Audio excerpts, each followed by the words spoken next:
Hello everyone and welcome to this patches build video. As for a reminder, I don't really play the game anymore. I come back every 3 months or so, play for a few days and then quit again.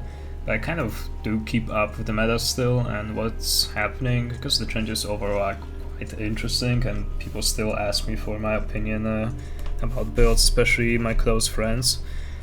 And since the talk I had in a few discourse about what's the best right now to run on a Nightblade, a lot of people have asked me what I would run this patch. So I thought, why would I not make this knowledge public, globally available? Because the builds that are out there right now that are considered good or meta on Stamblade honestly are pathetic.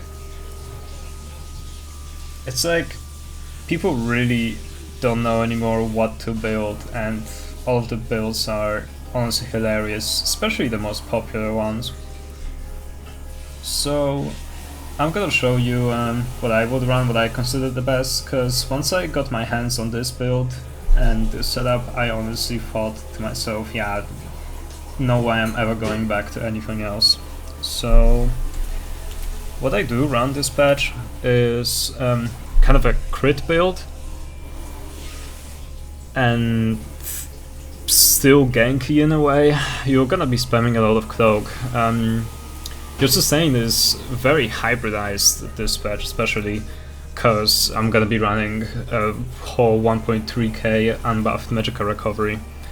And the sets I'm running is Magma Incarnate on my head, Medusa on front bar, because it's a heavy set, you need it on your front bar weapon, then Clever Alchemist Backbar. The Backbar set is kind of weird, because I would rather run Railing Cry, which is the best Backbar set you can have this patch. But I can't, because you already take advantage of the overloaded Medusa set on front bar, and that's a heavy set. And you still need to stay medium armor.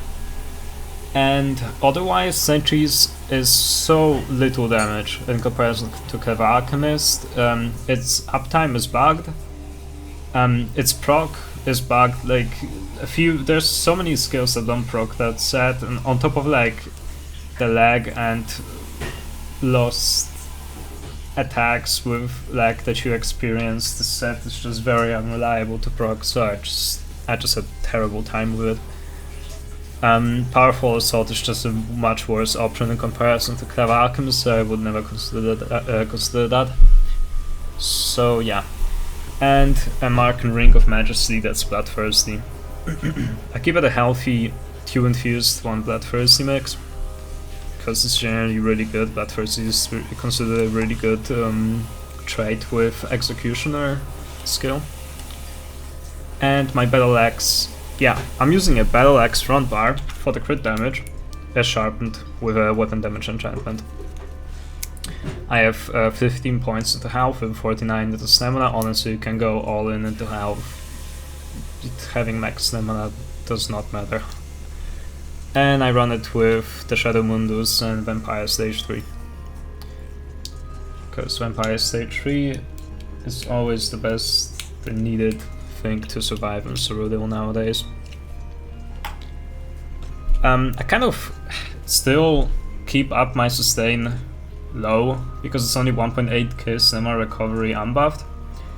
And how I manage actually surviving with this amount of regen is that I have sustained by suffering and survival instincts in my fitness tree. Survival instincts is the best CP you can get for a rolling build, and sustained by suffering is just meta. And with rejuvenation you can just run all weapon damage glyphs on your jury, and that's just more stat dense. For food I'm running Orzogas, legendary food. This one gives you a really good hybridization of sustain, which you'll need. And skill dispatch are a bit funky but weird. I stopped running Chemo Hunter, and instead to make up for the loss of Major Savagery, I use the Major Savagery pods, these ones. And what I do, instead of Camo Hunter is I run Debilitate because it's the best damage over time ability in the game currently. It costs 3.1k magicka, but it procs overcharge status effect every tick, which makes the cost get halved. So like in reality it only costs 1.5k. It reduces the movement speed of your enemy, it has a good damage over time tooltip, and the status effect procs every tick, which means the status effect is gonna do like anywhere from 400 to 700 extra damage at every tick. So in reality this skill does just as much damage as Poison Injection at 100% more damage proc. And it just feels like the old Stamblade again with the damage over time effect. So that's one of the magicka skills that I take advantage of this patch, otherwise my bars haven't changed. And on front bar I use Merciless Resolve instead of the other Stamina Morph. It's kind of a no-brainer, the skill is very cheap, it just does more damage and more healing. I don't know why anyone would use the Stamina Morph over this. Yeah, and I just still stay with an Incapacitating Strike because the stun is it's worth a lot. And that's about it. Temporal Guard on my Backbar ult, honestly you can still go Soul Siphon, it's just as good.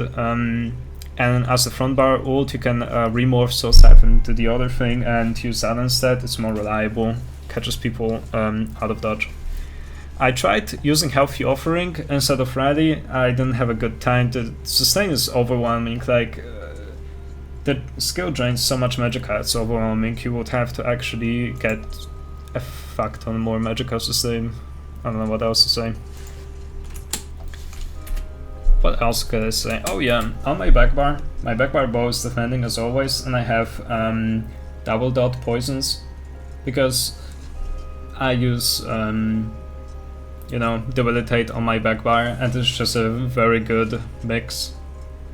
It's just a lot of pressure, it chunks people down, especially when you're trying to execute someone with your executioner.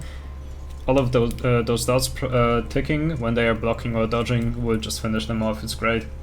Oh yeah, one more thing that I wanted to add that I completely forgot about is my Shadow Mundus setup, which is really interesting. It's completely different from what other people run, and I use the Shadow, and you can already see that it has much more percentage than your usual Shadow Mundus, and that's because I run a lot of Divine Species, like a lot, 1, 2, 3, 4, 5. I will run 6 Divine Species, but I would have to create another golden set of pens, which I'm too lazy to do. Yeah, 6 Divines is the meta. Impen is stat density wise a dog shit trait.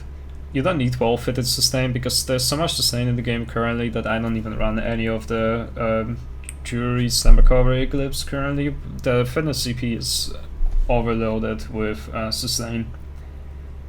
Yeah, and otherwise, if you don't have, you know, well fitted and Impen is a subpar trait, then what else would you go? Well, Divines, because it gives the most amount of damage, especially with Shadow, especially with Medusa that has like so much crit chance. You are gonna be nuking people. I'm like at 110% crit damage.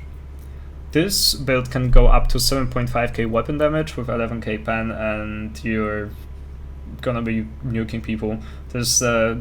I gave this build to someone, to a friend of mine, and this was his first reaction. So if you don't take my word for it, take his, and yeah, enjoy the gameplay.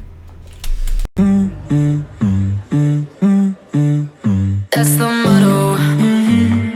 Throw back with no chaser, with no trouble. Popping that Moet, baby, let's make some bubbles. Puffing on that gelato, wanna be seeing double. Gotta do what you gotta believe it. We ain't got no plans to leave it. Tell all of your friends to be here. We ain't gonna sleep all weekend. Oh, you know, that's the motto. Drop a few bills and pop a few champagne bottles. Throwing that money like you just won the lotto. We've been up all damn summer, making that bread and butter. Tell me, did I just stutter? That's the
the